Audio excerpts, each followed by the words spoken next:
Hello বন্ধুরা, flavours of SG কিচেনের আরও একটা নতুন ভিডিওতে তোমাদের সবাইকে স্বাগত। আজ আবারও একটা নতুন রেসিপি নিয়ে হাজির হয়ে গেলাম।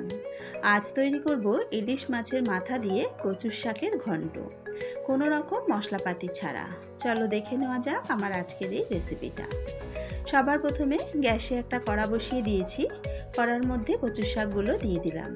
কচুর শাকগুলোকে ভালো করে ধুয়ে পরিষ্কার করে আঁশ ছাড়িয়ে নিয়ে তারপর একটু লম্বা লম্বা টুকরো করে কেটে নিয়েছি। কচুর শাকের মধ্যে দিয়ে দেব হাফ চা চামচ নুন, আর দিয়ে দেব হাফ কাপ মতন জল।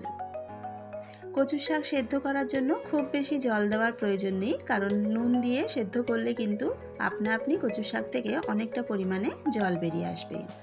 এবার চাপা দিয়ে মিডিয়াম আঁচে 10 মিনিট সেদ্ধ করে নেব। 10 মিনিট কচু শাক সেদ্ধ করে নিয়েছি, চাপাটা তুলে নেব। দেখো, কচু শাক থেকে কিন্তু অনেকটা পরিমাণে জল বেরিয়ে গেছে।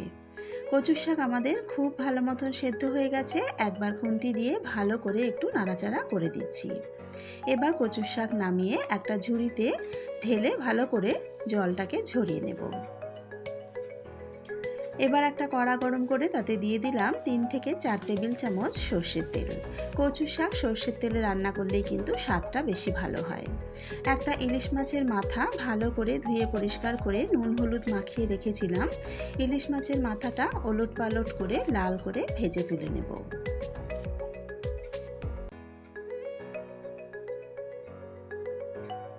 এই মাথা ভাজা তেলের মধ্যেই এবার ফোড়নের জন্য দিয়ে দিলাম একটা তেজপাতা। তেজপাতাটা দুটো টুকরো করে দিলাম। দিয়ে দিলাম দুটো শুকনো লঙ্কা, আর দিয়ে দেব হাফ চা চামচ কালো জিরে, সাথে দিয়ে দেব দুটো চেরা কাঁচা লঙ্কা।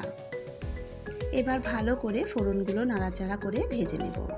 চেরা কাঁচা লঙ্কা ফোড়নে দিলে কিন্তু বেশ সুন্দর একটা ঝাল হয়। কচুর শাকটা একটা ঝুড়িতে ঢেলে খুব ভালো করে জল ঝরিয়ে নিয়েছি। দেখতেই পাচ্ছ কতটা পরিমাণে জল বার করে নিয়েছি। এবার ভালো করে তেলের মধ্যে নাড়াচাড়া করে একটু ভেজে নেব।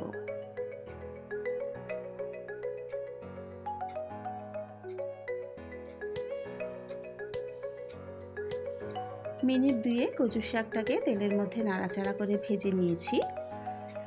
যেহেতু আমি আগে থেকেই বেশ ভালো করে জলটাকে ঝরিয়ে নিয়েছি, তাই কচুর শাক রান্না করতে কিন্তু খুব বেশি সময় লাগবে না। এবার এর মধ্যে দিয়ে দেব স্বাদ মতো নুন, আর দিয়ে দেব হাফ চা চামচ হলুদ গুঁড়ো। নুন হলুদ ছাড়া আজকের কচুর শাকে কিন্তু আমি আর কোনো রকম মশলা ব্যবহার করছি না, কারণ ইলিশ মাছের নিজস্ব একটা স্বাদ আছে। খুব বেশি মশলাপাতি ব্যবহার করলে ইলিশ মাছের সেই স্বাদটা কিন্তু নষ্ট হয়ে যায়। নুন হলুদটা কচুর শাকের সঙ্গে ভালো করে মিশিয়ে নিয়েছি। এবার কচুর শাকের মধ্যে এক্সট্রা যতটা পরিমাণে জল আছে মিডিয়াম আছে অনবরত নাড়াচাড়া করতে করতে পুরো জলটাকে শুকনো শুকনো করে রান্না করে নেব। দেখতেই পাচ্ছ কচুর শাকের মধ্যেকার জলটা কিন্তু একদম শুকিয়ে গেছে, আর কচুর শাকটা কিন্তু বেশ শুকনো শুকনো হয়ে এসেছে। এবার ভেজে রাখা ইলিশ মাছের মাথাটা দিয়ে দেব। খুন্তির সাহায্যে মাথাটাকে একটু ভেঙে দেব। ইলিশ মাছের মাথাটা ভেঙে চুরে যদি এইভাবে কচুর শাকের সাথে মিশিয়ে নেওয়া যায়, তাহলে কিন্তু স্বাদটা খুব ভালো হয়, খেতে কিন্তু খুব ভালো লাগে।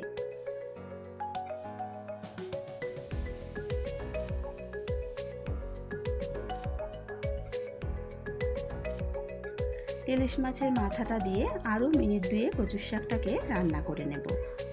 দুপুরের গরম গরম ভাতের সাথে এইভাবে ইলিশ মাছের মাথা দিয়ে কচুর শাক রান্না করে নিলে কিন্তু সাথে আর কিছুই লাগে না। এই কচুর শাক দিয়েই কিন্তু পুরো ভাতটা খাওয়া হয়ে যায়। আমার আজকের এই কচুর শাকের রেসিপিটা তোমাদের কেমন লাগলো অবশ্যই কিন্তু কমেন্টস করে জানিও। যদি ভালো লেগে থাকে এইভাবে মশলাপাতি ছাড়া একবার কচুর শাক ইলিশ মাছের মাথা দিয়ে রান্না করে খেয়ে দেখো, খেতে কিন্তু খুব ভালো লাগে।